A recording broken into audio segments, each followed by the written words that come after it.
Hey everybody, and welcome to the first episode of 2022 on the Speak Plainly podcast, hosted by me, Owl. So, this is the start of a new year, although I kind of tend to think that the new year started with solstice, just because I like that. But all the New Year traditions all have some things in common, and they're largely based around reflecting on what happened over the last year and taking some inventory on the stuff that was good and the stuff that was less good that we've done or said, and try to make a few changes to be just that much better the next year. And in that mode, I am doing something a little differently this episode. This episode will be a little more personal than past episodes because I noticed last year, especially, that I have had a lot of time to research really cool stuff and learn lots of really cool stuff, and having CPTSD has made all of the stuff really interesting and pertinent for me. And I love sharing that information with other people. And that's why I have the podcast. That's why I'm writing the book. That's why I do stuff. And I love that. But I've also realized this last year in 2021 that I tend to hide myself behind what I know. And I want to change that. I tend to be a person who runs straight toward being uncomfortable. And I try to look problems square in the face and address them head on. And so I'm going to attempt to do the same thing with this, because that's why I think sometimes I can come across preachy, is because sometimes I really am hiding who I am behind what I know. And the stuff I know is really cool. And I love sharing it. And I'm sharing it because I love sharing it. But there is this small vein of me hiding. And I don't want to do that. So, in the spirit of the new year, I am starting this podcast about boundaries and abandonment. I have lots of abandonment stories. Really, I just have two like ones that matter. They are from my family originally. Those of you who don't know, I didn't speak with my mother for almost 10 years. I still don't have contact with my father. So with my family background, I learned early in life that it's sometimes necessary to cut people off entirely and never look back and just be done, because there are ways that people will treat you that are unacceptable. There are things that people will do and say to you that are completely intolerable. And when that happens, finding the strength to leave can feel almost impossible. Most of the time, it actually feels impossible. If any of you have ever been in an abusive relationship, you understand exactly what I mean. It feels impossible to leave. And when you finally do leave, it's amazing. Leaving an abusive environment and being able to experience some freedom and some joy and some peace and just a lack of fear for the first time sometimes it is every time, always amazing. It is absolutely amazing. It's totally life-changing. And it makes sense why once you've had an experience where you have been abandoned, especially if it's from your family of origin, it makes sense why, or if you've had to leave an abusive relationship, why you would have this kind of personality trait that will stick with you for ages, basically, that says when shit gets rough, cut it off. Because you learned that sticking it out wasn't helpful. Sticking it out just made things worse. So you learn this lesson that says, yo, cut the cord and get out now. But what happens later? Later in personal relationships, with intimate personal relationships. What happens then? Because for me, I didn't get the feeling that you're supposed to get from family. I didn't get the lessons that family instills. I got plenty of lessons from my family, but there's one lesson that I didn't get. And that lesson is no matter who you date, who you love, where you go, what you do, we will love you and we will be there for you. I didn't get that. So I learned that if I was going to be accepted or loved, I had to be something I'm not. And that seriously screws with your head.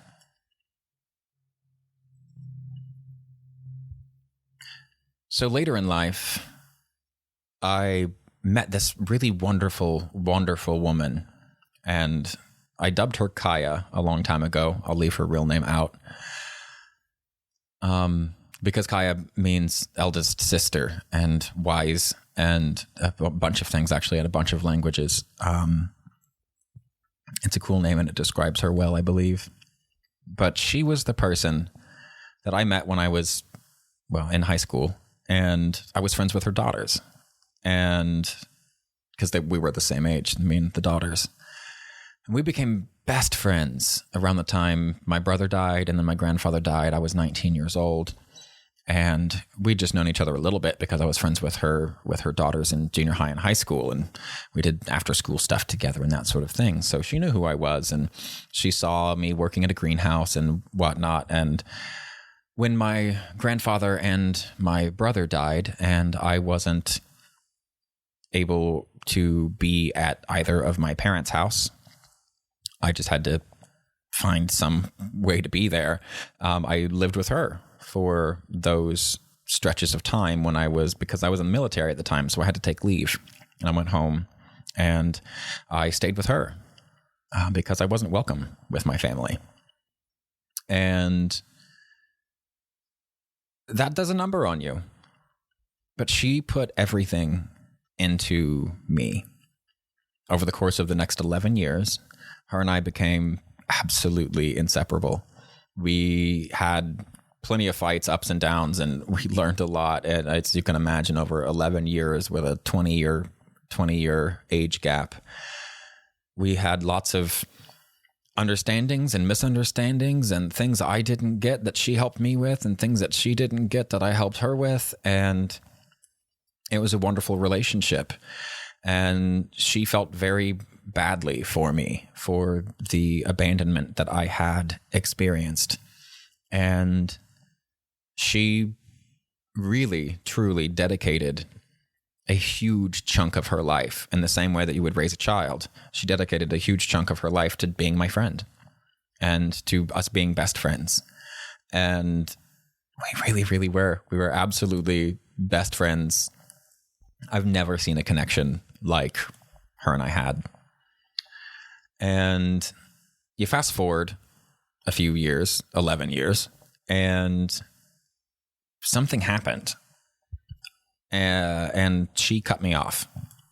It was totally out of the blue. It was totally unexplained. When I asked why or what happened, to try to understand it, I got nothing. I was totally stonewalled. I was, in fact, literally told if I had anything I wanted to say to her, I could submit it in writing. Yeah. Ouch. I could submit it in writing. I mean, someone who was your best friend for 11 years telling you if you have anything else to say, you could submit it to them in writing after no fight, no argument, no nothing, just cut off out of the blue. That destroyed me. That absolutely ate me up from the inside. I had these horrible, like weeks and months. The first 5 months were really bad. I mean, the first week, that's all I could think about. I was constantly shaking all day, every day, just being like, what did I do? What happened? Where did I go wrong? What? Absolutely flabbergasted and completely re-triggered.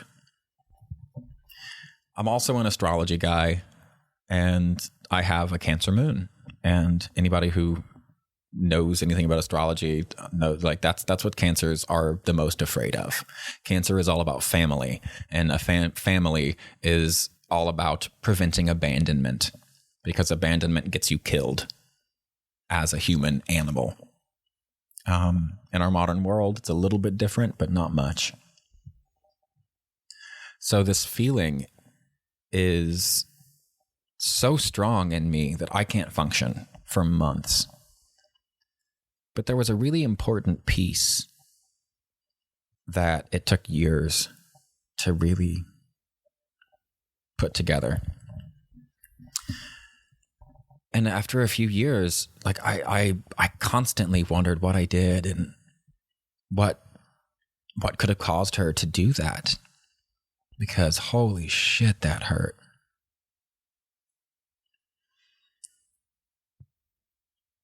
And I wondered and I wondered and I wondered, and it took a few years before I finally got the guts up to say something, because I'm also a very handle it. Well, I guess I said that kind of earlier. Handle it straight on. If there's an issue, let's talk about it. Let's get it handled and move on. Let's just get over it. And I want to handle things immediately. I want them to be taken care of now so we can move on. And she's not that type of person. She wants to take care of them well so we can move on. And she doesn't do things well in the moment. So I wanted to really respect what I know of her habits, which was to separate herself. And when she asks for time and space, and she's always been really bad at boundaries. And so when she does ask for time and space, I wanted to respect that. And I did. I was still absolutely just gutted by her actions. But I understood somehow that the only way she could have done something so heinous to me was because she was in an ungodly amount of pain. That seems a bit obvious, but without her friendship and tutelage and guidance and presence in my life, that's not the reaction I would have had. She got me into medicine. She got me into psychology. She got me into basically all of the things that make me me now are like their roots can be traced back to her. And to have that taken away by a person who understands your abandonment better than anybody else in the world, and to have them abandon you in the worst possible way ever is so painful. But I realized I learned the most important piece I messaged her recently and we actually got to meet up, and she explained a bit as to why she acted the way that she did.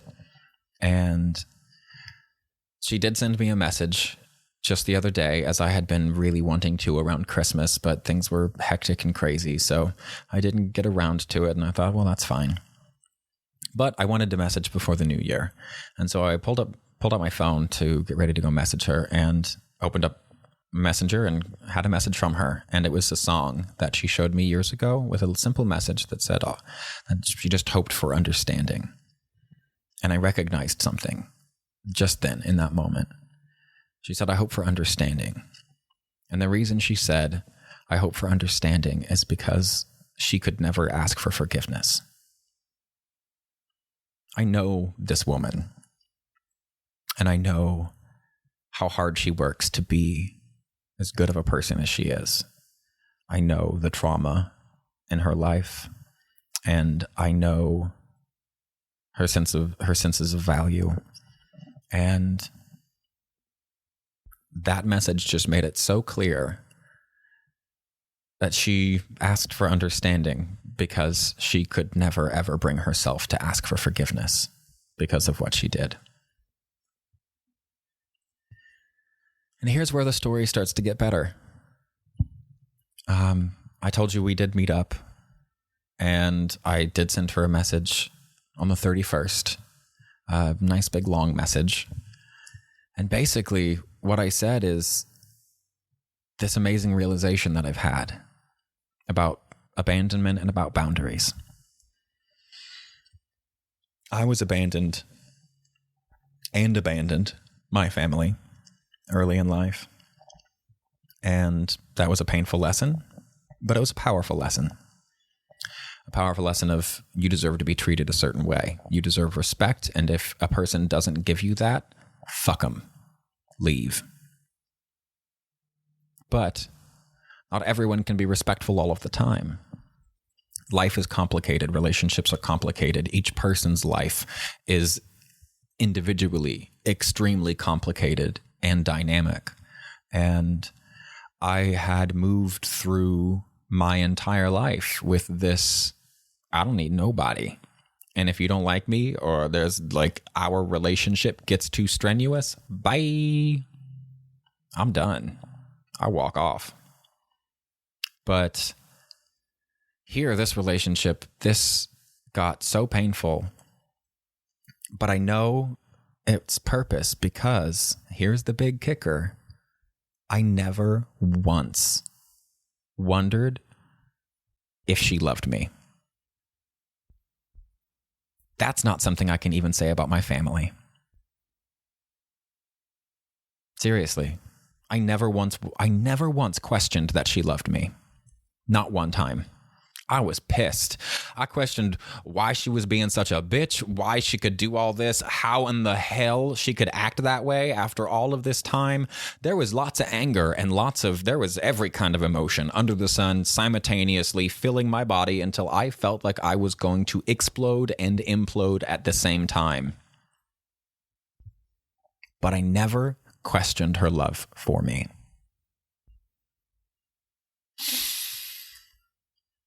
And that's the money. That's the money shot right there. Like, that's the worst, for me, that's the worst possible thing that anybody could ever do. The worst possible thing anyone could ever do to me is, like, I put myself out here and I'm trying to, like, do good things and help you and be as there for you as I possibly know how to be. And then I get cut off out of nowhere because you're overwhelmed. Fuck you. And that's still true. That narrative is absolutely still true. And so is the fuck you. But fuck you doesn't negate I love you. That's what, like, I don't know if you can hear that. That's me tapping on my chest because, man, fuck you does not replace I love you. Just because somebody did something That's a fuck you moment. Doesn't mean you have to or need to turn and run away or cut them off like I did. I realized then what happened is I got this abandonment trauma from my family. And then 11 years of our friendship got that abandonment again. Like, in the worst possible way. But unlike the first time where the damage stuck for ages, this time I recognized that she loved me, and I recognized that only pain could cause someone to be so hurtful. Only a severe amount of pain could cause her to be so hurtful. And because I had that understanding, and because she taught me that understanding, I feel like this is like my graduation walk for my abandonment trauma. Because here is this perfect scenario in a cycle, right? Like this first cycle in being birth and childhood and the things that we get from our parents, good and bad. I inherited this abandonment trauma, met someone else who had their own abandonment trauma, who didn't want me to do the same thing and busted her ass to like be there for me and nurture me. And there's no other way to put it. Like that's what she did, was nurture me. In the US, we raise kids. You shouldn't raise children. You raise cattle. You should nurture children. You don't raise them. But where I'm from, you raise kids. So I was raised. But she nurtured me. And because of that, when the time came for the universe to take that patch, because that's what I realized is she basically patched my original abandonment trauma. And then the universe, 11 years later, well, I guess not since the patching, but it took 11 years to get all the patchwork on there and get it all nice and tight. And then at that 11-year mark, the universe went, okay, let's check your abandonment trauma after all. Let's test this patch. And I passed the test. Or actually, I don't think I even passed the test. Our relationship passed that test. And that was because I never questioned whether she loved me.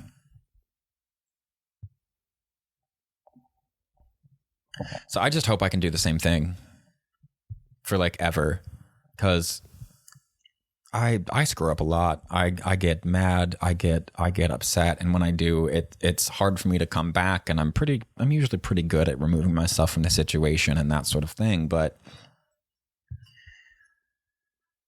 it makes me really excited to think and to know now that a person can do something so horrible and still love you. And I really believe that it's that relationship with Kaya that made my relationship with my actual mother possible. It's undeniable in my book. What's really amazing is this woman came into my life.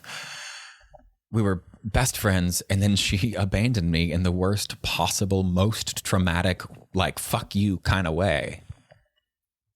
And honestly, it's okay. Like, it is. It's okay. It's so not okay. What she did is so not okay. But as far as I'm concerned, we aight. And I can't speak for her. I did send her that message, and keeping in true form, her response was, "Thank you very much for your message. I would like to respond to this as fully and completely as I can. I'm working the next couple of days. Happy New Year. I will respond fully later," basically. And it's like, perfect. That's so her. So I'm excited to see what happens, because I got to say those things. I got to say, like, the damage, or like the pain was so great, but I never questioned whether you loved me. And mean, maybe I'm not the most, I may not be the one to ask about family, but seems to me that's what family does. At least that's what they're supposed to do. So I'm really, really, really happy that I'm in this place, and Lord Jesus, that was painful. But damn, I'm so glad that it's over. That part of it's over, because like now the pain is gone. I understand as much as I need to, maybe probably ever will. I understand as much as I need to, which is she was in an extreme amount of pain, and what she did was total and utter crap. But when I got to stand next to her and chat with her, I was like, damn, I miss your mind. I miss your heart. I miss her sense of humor, you know? And that's what family's supposed to be. That like, no matter how much you screw up or act like a jerk, they love you anyway, you know? So here's me not hiding behind what I know. Here's me being as honest about literally one of like the top 2 most painful things that's ever happened to me, at least top 3 in my entire life, between being abandoned by my family, my brother dying, and her. And that's like, those are some of my real big ones. But we made it through, or at least I did. I made it through, and I made it through okay. And now, like, sure, I could stay mad, right? Like, I have every reason to be like, fuck that bitch. I'm never going to talk to you ever again. Screw you. I'm going home. Right? Like, I have every right, every reason to do that. But the only person I'm hurting by doing that is me. Possibly her, but she's already come to the realization of she never should have acted the way that she did, and you can't take it back, which is why she asked for understanding instead of forgiveness. But now I have my boundaries really firmly set. So it really doesn't matter if she even has hers that fully set, because I'm not trying to be 19 or 20 years old and best friends and have her driving halfway across the country to go spend the weekend with me in the military dorms. You know, like, she did some seriously crazy, totally asinine things to be there for me. And it changed me forever, changed me for the good. And now I'm like, really, what do I have to lose? I've got all these reasons to not do that, but what do I have to lose? The worst possible thing that she can do to me is abandon me. And she already done that in the worst possible way. And I forgave her. You know? So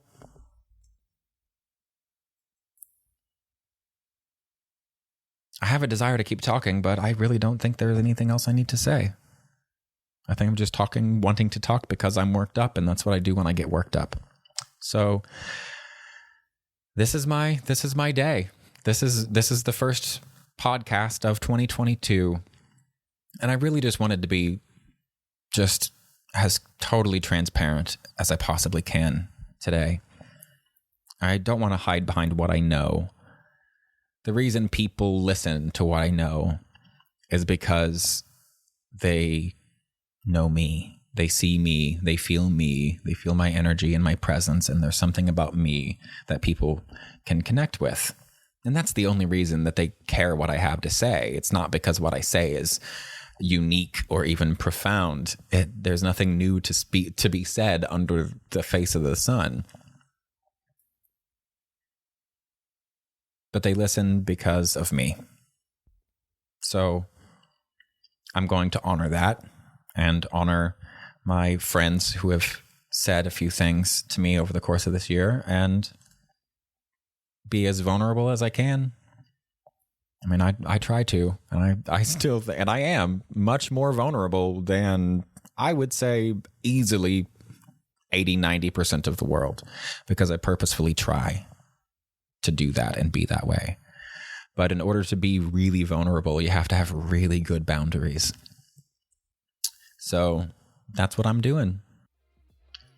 So if you've made it this long, thank you for listening. Thank you for hanging out with me. And Happy New Year. Remember, stay uncomfortable and stay blessed.